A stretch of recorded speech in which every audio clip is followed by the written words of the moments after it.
नमस्कार। जब कभी हम व्रत करते हैं तो वह ट्रेडिशनल खाने जैसे कि पूरी, सब्जियां, हलवा इत्यादि के लिए ही सोचते हैं। क्यों ना कुछ अलग सोचें और क्यों ना अपना तरीका बदलें और व्रत और फास्ट को एक नया अंदाज दे दें। एक ऐसा खाना जो कि हो स्वादिष्ट, सुंदर, सुपाच्य और हेल्दी भी हो।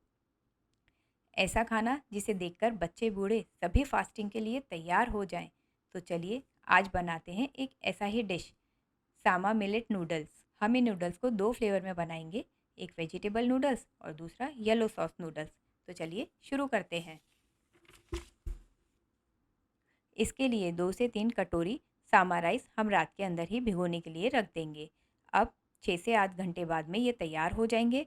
इसे हम एक छलनी की सहायता से छान लेंगे और छलनी से अगर आप नहीं छान पा रहे हैं तो इनका पानी ऊपर से निथार लें।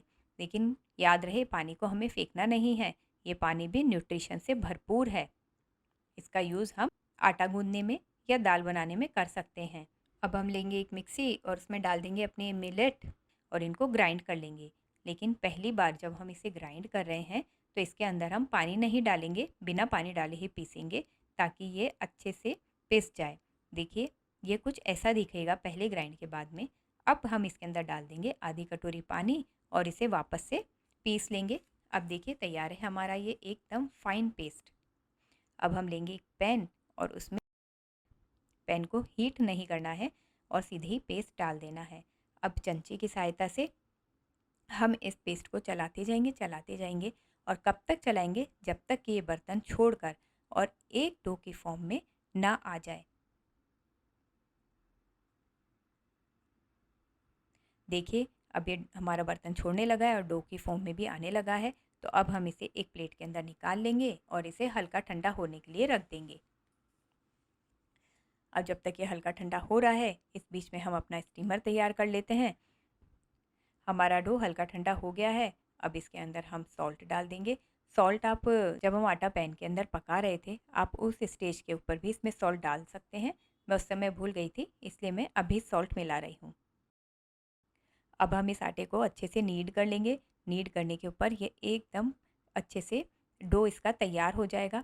इसके बाद में हम स्टीमर जो हमने लगाया था उसके अंदर हम एक केले का पत्ता लगा लेंगे और इस डो के 4 मुठ्ठियाँ बनाकर उसे स्टीम कर लेंगे। 10 से 12 मिनट तक इसे हम स्टीम करेंगे। उसके बाद में हमारा आटा तैयार हो जाएगा। जब तक हमारा ये स्टीम हो रहा है हम नूडल्स के लिए सब्जियां काट लेते हैं। यहाँ मैंने कुछ सब्जियां ली हैं, आप चेक कर लीजिएगा क्योंकि सभी लोग फास्टिंग में अलग अलग तरह का खाने खाते हैं, अलग अलग तरह के रूल्स फॉलो करते हैं। तो इनमें से आप कौन कौन सी सब्जियां खा सकते हैं। हमारे यहाँ ये सभी सब्जियां अलाउ हैं। इन सभी सब्जियों का बस मैं हाफ ऑफ पीस ही लूँगी और उन्हें ही कट करूँगी। अब देखिए हमारी सब्जियां कट के तैयार हैं और हमारा डो भी पूरा पक गया है। अब इसे हम निकाल लेंगे और वापस से इसे ठंडा होने के लिए रख देंगे। इस बीच के अंदर स्टीमर के अंदर हम लगा देंगे कद्दू के बड़े बड़े 8 से 10 पीस और इन्हें भी स्टीम होने के लिए हम रख देंगे। अब हम एक पैन लेंगे और उसमें वेजिटेबल नूडल्स के लिए हमने जो वेजीज काटी थी ना, उनमें से आलू लेंगे और सबसे पहले हम इसके अंदर आलू डाल देंगे।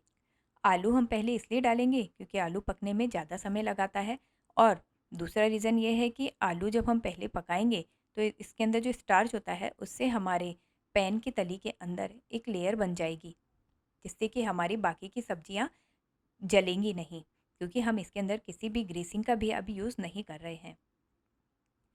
अब आलू को हम ढककर पका लेंगे और अब देखिए हमारा आलू हाफ कुक हो गया है। अब इसके अंदर हम बाकी की वेजीज भी डाल देंगे, पर इसके अंदर हम अभी करी लीफ नहीं डालेंगे। बाकी की जब हम सब्जियां डालेंगे तो इन्हें हम चमचे से चलाते रहेंगे और इसे हम एकदम तेज़ गैस के ऊपर शुरू के अंदर पकाएंगे। 2 से 3 मिनट तेज़ गैस पे पकाने के बाद में इन गैस को हम सिम कर देंगे और इसके ऊपर लिड लगा देंगे, क्योंकि हम नूडल्स बना रहे हैं और नूडल्स की सब्जियों में एक क्रंच होना बहुत ज़रूरी है। देखिए अब हमारी सब्जियां तैयार हैं। अब इसमें हम करी लीव्स, काली मिर्च और नमक भी डाल देंगे और लिड से ढक देंगे।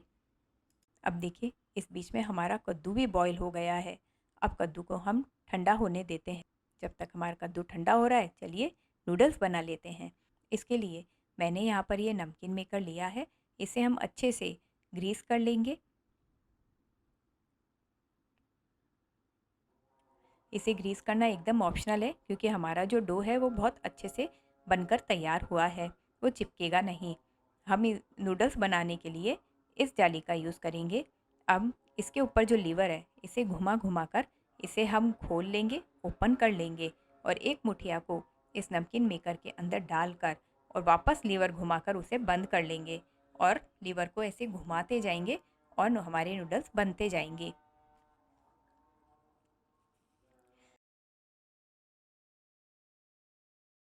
अब ये हमारे नूडल्स तैयार हैं, तो अब हम इन्हें सब्जियों में मिला देंगे। आधे नूडल्स को हम इन सब्जियों के अंदर मिला देते हैं और इन्हें चमचे की सहायता से चला लेंगे।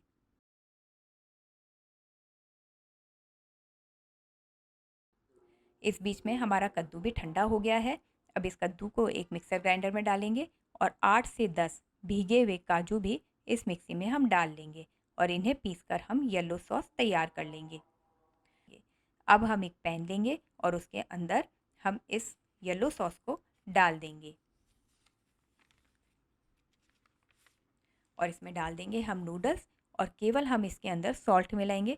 हमें किसी और मसाले को मिलाने की इसके अंदर ज़रूरत नहीं है। हल्के हाथ से सॉस और नूडल्स दोनों को ही हम मिक्स कर देंगे। तो अब तैयार है हमारे वेजिटेबल नूडल्स और येलो सॉस नूडल्स। आपको इनमें से कौन सा फ्लेवर पसंद आया, ज़रूर बताइएगा। अगर ऐसी भी पसंद आई हो तो लाइक एंड शेयर तो बनता है, क्योंकि क्या पता इन ऑयल फ्री रेसिपीज से किसी की मदद हो जाए। तो स्वस्थ रहिए, सदा खुश रहिए, मुस्कुराते रहिए। धन्यवाद।